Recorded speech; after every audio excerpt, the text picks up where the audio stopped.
Hey, good morning. It's me, Mr. Truman. I'm back for another video. Today we're going to be looking at writing the equation of a circle, but today we're going to be doing the last installment of this series about writing the equation of a circle, because today we're going to be doing something called completing the square. So in the last two videos that we made about this, I gave you the center, I gave you the radius and said write it into the equation of a circle.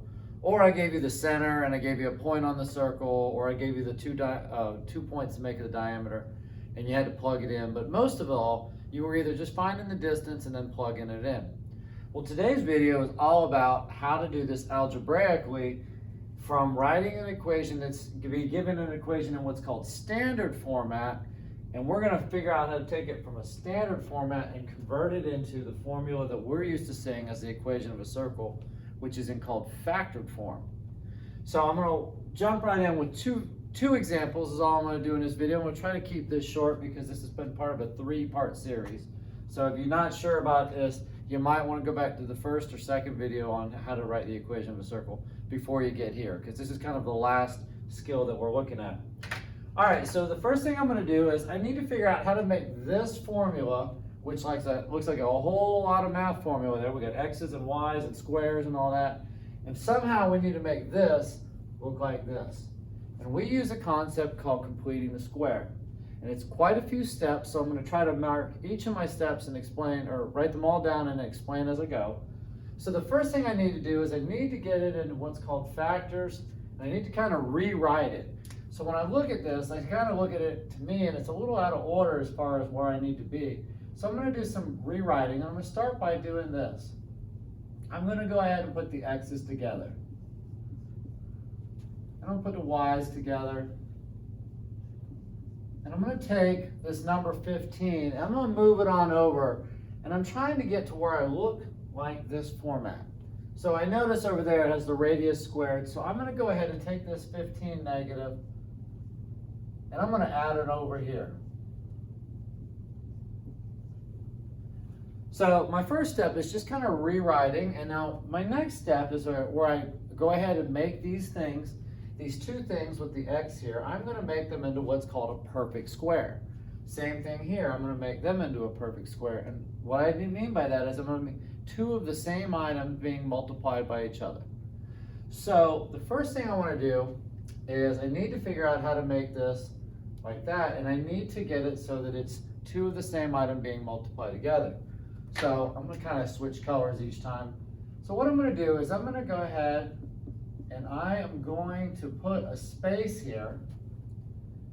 And that space is going to be used for adding some numbers into the problem to make these items into what's called a perfect square.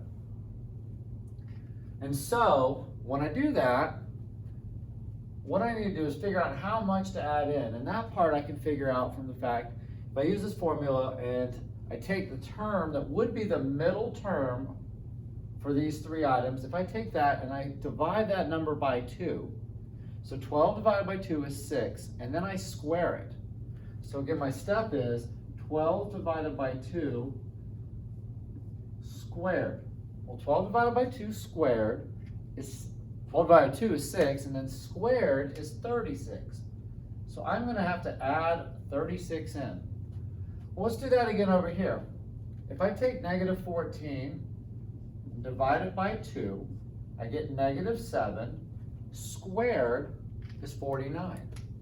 So I go ahead and add 49 in. Now I can't just be adding things on one side of the problem without turning around and doing that on the other side. So over here on this side, I need to add in two things. I need to add a 36 and a 49 onto this problem. I can't just be adding on one side. That's not how algebra works. Now here's the reason I did all that. The whole goal of this is to rewrite this so that I can factor this to be a square. So when I go back to factoring that I learned way back in Algebra 1, I remember that to factor, I take something that's a larger term and I break it down into smaller pieces. So if I look at this and I say, what are the factors of 36 that add up to 12? Well, that would have been 6 and 6. And the whole reason I did this is so that I could get the problem to look like this. Because if I have two of the same item, I have a square. Same thing goes over here. If I look at this over here, What are my factors of 49 that add up to negative 14? Well, that would be x minus 7 and x minus 7. So now I have x minus 7 squared. Now back over here, if I add these three numbers together, 36, 15, and 49, if you add them all together, you get 100. Well, if you notice, I've now written a problem into what's called the equation of a circle.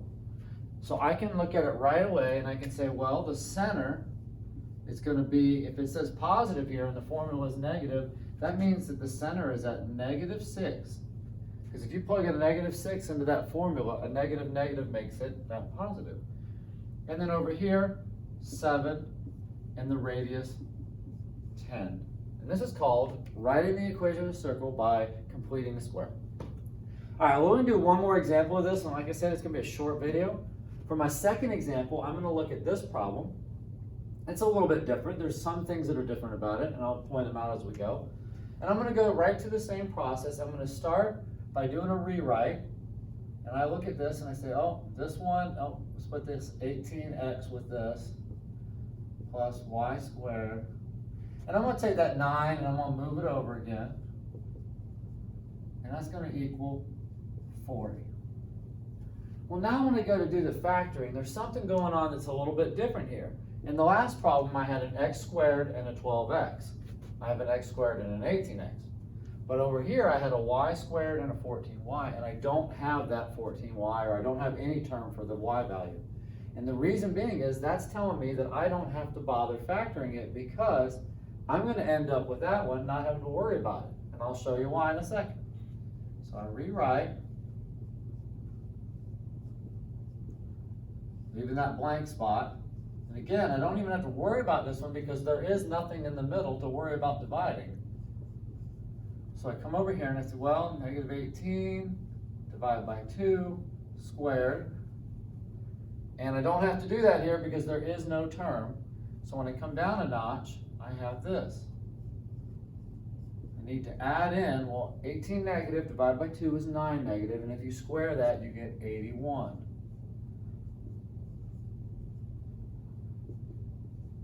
So I got to add that in. Well, now I can factor it. I can look at this particular part and say, all right, factors of 81 that add up to 18 negative. And that would be x minus 9 and x minus 9, which is really x minus 9 squared. Well, I didn't forget about the y. I just need to bring it down, though. And then this all equals 121. Well, when you have a term that doesn't have any value here, or doesn't have a number there, that's because it's at 0. So the center of this circle is at 9, 0, and it has a radius, square root of 121 of 11. And that concludes this video. I hope it helps. I hope you can figure this out, and this is called completing the square. Bye.